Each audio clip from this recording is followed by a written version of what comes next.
I'm Aaron Ross. Welcome to this week's video. Now, if you're like most people, you're taking a lot of photos with your phone. And each year they tell us how great the cameras are, but when you take photos on your phone and you look at them, they look kind of blah sometimes. Well, a lot of that comes down to editing. So today I'm going to be looking at 5 different apps that you have on your iPhone to do some photo editing.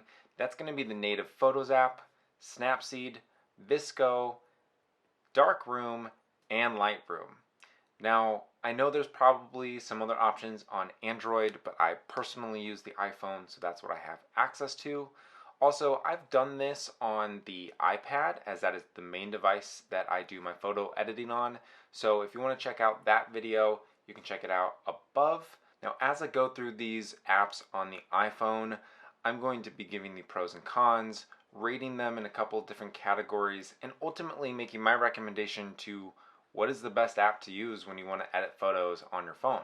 Now, the things that I'll be looking for as I review these apps are the presets and filters, the available tools, ease of use, how it works into a workflow, and cost. But before we jump in, I want to remind you that editing can only do so much. You have to take a good photo in order to edit a good photo. So you want to keep in mind things like your composition, your exposure triangle, focus point, and then bring it into an editing app to really bring it to that next level. If you want a few tips on how to take the best photos you can with your phone, check out last week's video as I talked about a couple of different camera apps as well as features within those apps. One thing that I touched on last week is the Moment Pro camera app, as it allows you to shoot RAW instead of just JPEG. And RAW files allow you to have much more data captured in that file, which allows a lot more flexibility when it comes to editing. So everything I'm going to edit today are RAW images because I want to see how these different apps handle that data. Alright, so we're going to jump in and take a look at the native app first, the one that comes with your iPhone. Everybody has access to this, and see what we can do. Cool, guys. Cool. I just went through the native and Snapseed and wasn't recording my iPhone screen.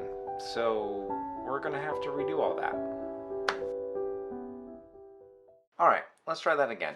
We're gonna jump into actually screen recording my iPhone this time and start with the native Photos app.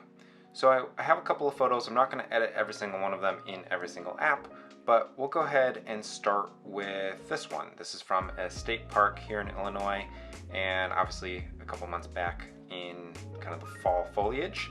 So I'm going to hit edit in the top right. It's going to give me a couple of options. I'm going to first look at the filters, presets, things that you can do within that. The iOS gives you some. They're pretty limited. You can't buy more. There's nothing to add to those, but they do exist. You can also adjust the strength of those, which to me is key. Most of the presets are not what you want. They're not the final result. So you want to start there, but definitely not end there. So we'll go ahead and add vivid and about, I think I was at like 30-ish%. And then we'll go back and look at the various settings. Now, one thing I like about this is they're very easy to use and adjust.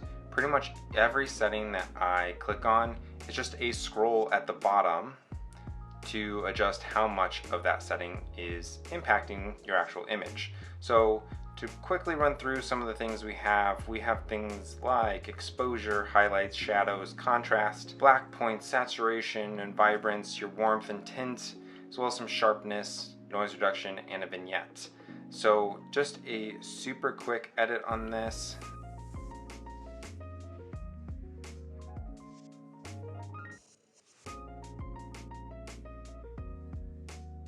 Now, one thing I would like to do, but I can't, is selective edits. You can see there's a little twig up in the right-hand side that I would love to remove, but there's not a tool here in the native app to do that.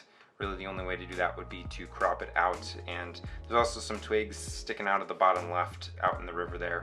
I would love to remove those, but that is kind of the limits of this app. So taking a look at our categories and rating this app, I'm going to be typing in some numbers here so we can keep track of this as we go. In terms of the presets, I'm going to give them a 3 because they are pretty limited, but I do like the scale of how much of it is being applied to your photo. In terms of ease of use, this one is really easy to use. It's the same motion for every single edit. And so I'm gonna give this one a 4. I think there would be some improvements that they could make. In terms of the feature set, I'm gonna give this a 2. Some things exist, but they could really add a lot more to this. Apple has the power to do so, and they choose not to. So workflow, this one is okay. It is probably, I'm gonna go with a 3.5.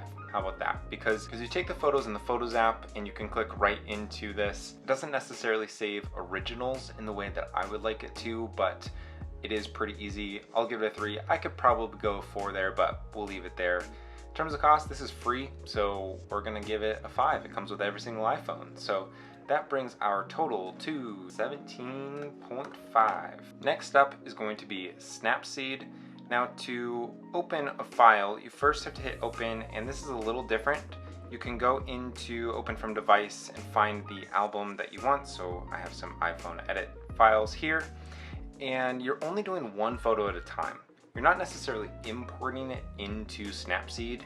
It's really editing that from your camera roll, but there's no saving the edit along the way, so you can't leave necessarily and then come back and continue the edit later. So we will start with this photo of Sears here. Again, looking at the presets or filters, which are called looks here in Snapseed. They exist, which is great, but again, they aren't the most robust. One thing you can't do here is adjust the level of impact to your photo, so it kind of is what it is. So I'm not gonna do that. I'm gonna close out and then go into tools. One thing I really do like about Snapseed is how many tools there are. We're gonna stick to some of the basics, but the first thing is obviously this photo is on its side, so we're gonna go into rotate. Now, I don't love that it auto tries to fix this because that's not what I want to do at all. I just want to rotate this that way. Now I have to readjust this back to 0 or try to get as close as possible. We're gonna go with that for now. Now going in and looking at some of the basic tools, you can, once you click into each one, you click on the icon down in the bottom and then you get each setting that's within that tool set. So looking at this, some contrast. Now you slide back and forth left and right on the screen, and you can see at the top the settings of how far you've gone.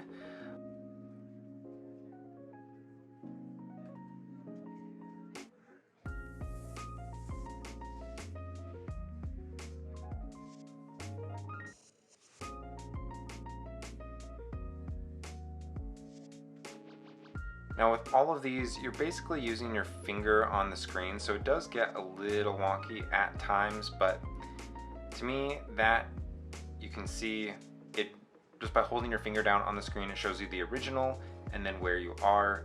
Say I don't necessarily love this edit, we'll come back to that at a later date, but you can see a lot of the tools that are there, how this works. Then to really save this image, you have to go to export, and there's a couple options. I would go with save a copy so that I still have my original in my camera roll, but I now have this edited image that I can go and share on social media. So thinking about rating this, I'm gonna put the presets at a 2, which is worse than I did the native app because you can't adjust how much they apply to the image. In terms of ease of use, I'm gonna put this at probably a 3.5. I think clicking in and out of the tools and trying to find every setting is a little challenging and could be improved, but the feature set is really robust. There's a couple things that I would like to see at least fine-tuned and made easier to use on a phone. It does have some selective edits and things like the healing brush that would help in the other image from the state park to like remove some of those branches, but it is really hard to really get in there with your finger, unlike something like on the iPad where you have the Apple Pencil. You can really zoom in and fine-tune some of those edits. So I'm gonna give this a 4 for that feature set because there is room for improvement. In terms of the workflow, I don't love it because it isn't something that you can leave and come back to. I'm gonna go with the 3.5 just like we did with the native app. And again, this is completely free. I think for the feature set, this being completely free is a good deal in and of itself. It's worthy of being downloaded and have some space on your phone. That means that our total score is going to be 17, right? No, score is 18. Math, doing mental math. All right, so jumping into VSCO. Now, VSCO has some other things built in that I'm not going to touch on. It's a little bit more like a social platform in and of itself. It has a whole social feed. But when you come into the studio, you can see some of the different folders and what you want to edit. I'm going to go ahead and edit this photo from Guatemala. Now, the main thing that VSCO is known for is its presets. It has a robust set of presets and how they apply to your images. So you can see the first thing that it does when I select that image to edit is it gives me all the presets that exist. Now, I am not a subscribing member to VSCO, so as all of these that you see the little icon in the top right are part of their subscription, but you can see just the number of filters just keeps going and going and going. And again, you can tweak these and have them on your image. Now, I'm going to start with one of the free ones.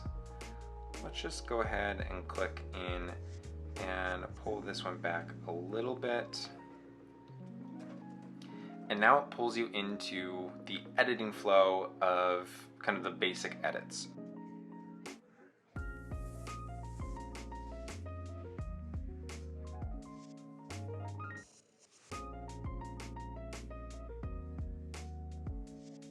And then there are a couple of tools, as you can see, that are not available to me, but are available if you do subscribe to VSCO, borders, HSL, to really fine tune some of the colors within your images. I would say that is going to change and impact this a little bit, but that is pretty much it for VSCO. So in terms of presets, I'm gonna give them a 5 out of 5. They have just a ridiculous amount of presets for any sort of look and feel that you want. You can adjust how much they impact your image. It's really seamless. In terms of ease of use, I'm gonna give this a 4. I think it walks you through kind of the image pretty well. When you hit next to export, you can do that right there. It asks you if you want to post to VSCO, camera roll, how you want to do this. You can save drafts here, which is nice, and unlike Snapseed, so I'm gonna give that one a 4. In terms of feature set, I think I'm gonna go with a 3 on this one. It doesn't have some of those healing tools, fine-tuned selective edits that some of the others do. Workflow, I'm gonna give this one a 4. And then on price, this one has 2 options. So there's the free version, which I've been using and showing you here, as well as a subscription model. There is a $20 a year model that allows you to get access to those other presets, a couple of those other editing tools. And to me, that's a pretty good deal, 20 bucks for a year for a pretty robust tool set. So I'm gonna give that a 4, which means that our total for this one is going to be 9, 12, 16, a 20. So now we're gonna move on to Darkroom. And there's a unique perspective with Darkroom because if you listened to me in last week's video and you went with the Moment Pro camera app, there's a direct integration with Darkroom. If you take photos in the Moment app, there's the Darkroom icon right there at the bottom. You can click on that and it opens your photos right in Darkroom. Now, in terms of presets, once you've edited a lot of your photos and fine-tuned some of the settings, you can save your own filter. They have them in different categories so you can play with them as you want.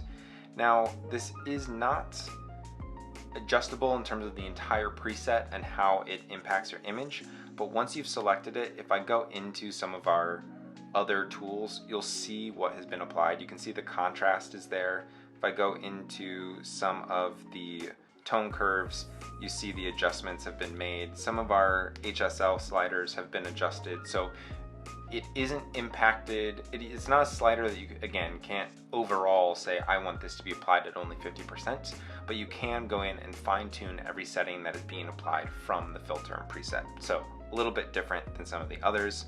So let's go back to some of the basic settings.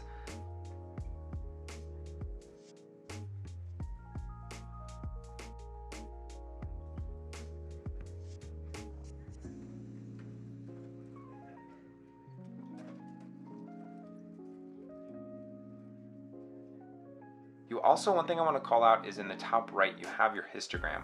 This is showing you where the data is in your photo. If it's in the highlights, if it's in the shadows, midtones, which colors are where in terms of your red, green, and blue. This is a really helpful tool to understand what's happening in your image.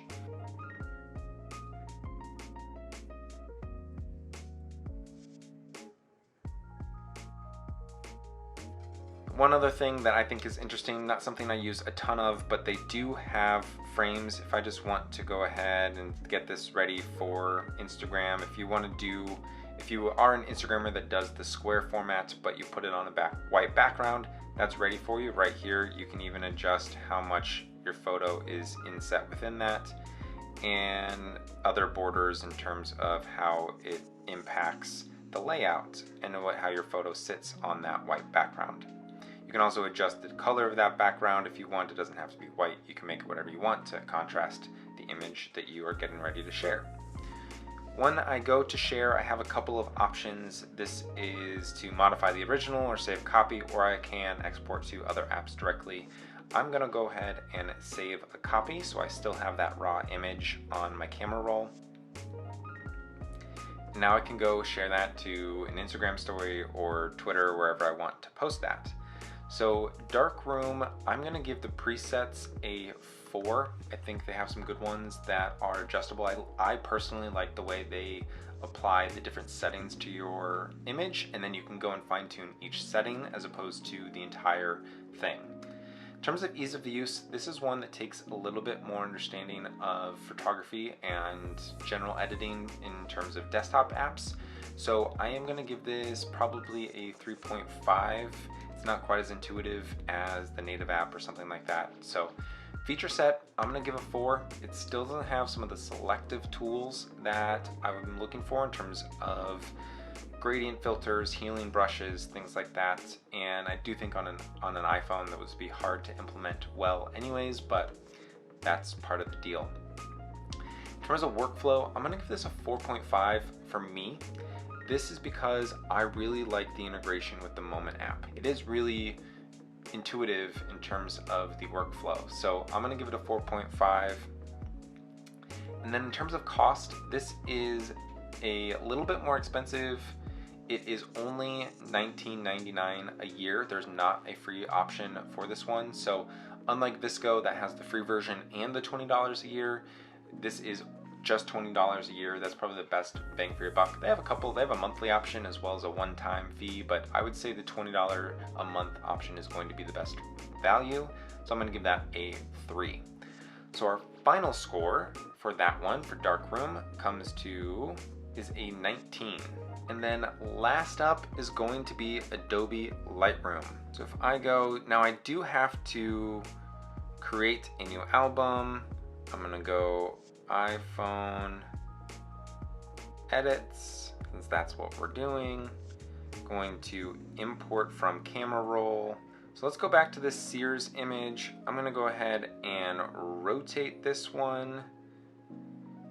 And there's a couple of things that are here that have not existed in others. So I am an Adobe Lightroom subscriber. So I have some things that I've set up on my desktop and iPad that sync across. And there's things like profiles that you can use depending on the camera that you were using.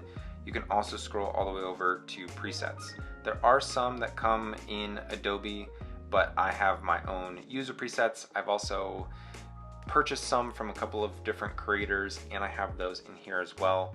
We'll go ahead and look at some of my own user presets. I'm going to see and start with kind of orange purple light. It's probably a little much, but again, this is similar to Darkroom and how it applies. It creates it there, but then as I go through, you'll see all the settings have been adjusted for me, and I can continue to tweak those to how they apply to this image. Presets are generally not something you want to just apply and run with.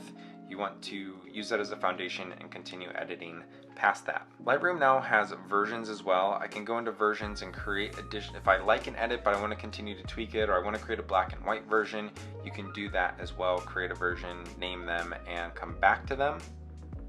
I'm not going to do that right now because I don't need to.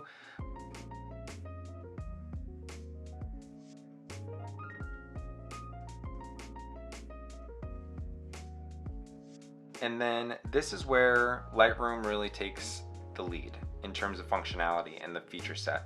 So you can do things like the healing tool, which I don't really need to in this photo, but let's pretend that I want to remove a spire. This is going to just quickly do that. I would say that the systems that Adobe is using, or the formulas that they're using to do this, are much smarter than some of the others, so this is a pretty robust tool. Again, I'm going to say it's hard to use on the phone because you are using your finger. You can't use something like the pencil for the iPad. But then if you go into selective edits, you can add things like a brush, a radiant filter, or a gradient filter. So with selective edits, if I wanted to add something like a gradient filter to only part of this image, I can do that by clicking and dragging, and it's going to just apply to now where the image is red. So I can continue to edit in terms of all of these different tools. I want to bring up the saturation of that side and the warmth of that building, but I want to leave Sears Tower alone. I can do that and continue to change where that's at. So this is a really powerful tool that I use all the time, particularly on the iPad. This is a little bit harder to use on the iPhone, but I do still find myself coming to it and using it in certain scenarios. So something that I really appreciate that Adobe has put into even their mobile apps to make them really powerful. So jumping into our rating, I'm gonna say the presets are a 4. Similar to Darkroom, you can apply them, you can create your own, and then adjust the settings within that. That's how I prefer to use it. In terms of ease of use, this one I'm gonna give a 3. I think you really have to know what you're doing in terms of what these settings do and which things to adjust to be able to use this, where to find them. It's not necessarily the most intuitive. The feature set in Lightroom is definitely a 5. It's the most robust, it's the most built out. They've had probably the longest runway to build this out and make it professional, so I'm gonna give it a 5. In terms of workflow, I'm gonna give it a 3. The fact that you have to import everything in is probably the most cumbersome piece. You then are having duplicates in your camera roll as well as the Lightroom app, but it does get the most robust tool set, so it's kind of a trade-off for you. In terms of cost, this is definitely the most expensive because it's part of a larger package. So it's either free on the iPhone. If you just want the iPhone version, you can download it for free and use all of these tools. In terms of their subscription, it is part of their photography plan, is their cheapest one, which is $9.99 a month. So that's $120 a year, but that comes with Lightroom, Photoshop on both iPad, desktop, some cloud storage, syncing across devices. It's really a robust plan, so if you're a professional, it's the way to go. So I'm gonna give that a 3. So with all of that, Lightroom's final score comes to 20, and now my recommendation. So it comes down to 3 use cases. If you don't wanna spend any money at all, I would go with Snapseed. Now, it did score lower than VSCO, which also has a free option, but to really use VSCO for what it's known for, you're gonna have to spend some money. So I'm gonna say Snapseed is the way to go if you want to be completely free and not spend any money. Now the second is if you're willing to spend a little bit of money for more functionality, I'm gonna say Darkroom. I think the integration with the Moment app is really great. I think Darkroom is making a lot of strides in the industry and is investing in their product. They come out with updates all the time. I highly recommend Darkroom for you if you're looking to spend a little bit of money for new functionality, but you're really sticking to that mobile experience and wanting to do everything on the iPhone. But if you are looking to start edits on your iPhone and then move to maybe your desktop or iPad to a larger device, a larger screen, and it's part of a professional workflow, something you're already working on, and it's more of an investment in your business and not just an expense, I would say Lightroom is the way to go. It has the most robust feature set, but I would keep an eye on Darkroom because they're closing the gap pretty quickly. I continue to find myself in Darkroom more and more as their features continue to get better and better. They were also one of the first to have compatibility on Big Sur and the new Apple Silicone, which I don't have either of those, but watching from afar, they are just innovating and getting that. I think they even got an Apple Design Award for their app this last year, so Darkroom is definitely something to keep an eye on. But whichever app and workflow you decide to go with, remember it's about having fun, capturing the moment, and sharing those on social media with your friends and family. I would say the best thing is to take photos. So I hope you get out there and take photos, if that's with your phone or with a dedicated camera. But until next time, go ahead and give this video a thumbs up. If you're still here, I'm sure you got something out of this, so give it a thumbs up. Comment down below if there's an app you're using that I didn't mention here. I would love to take a look at it. And subscribe if you haven't already, because there is more coming your way.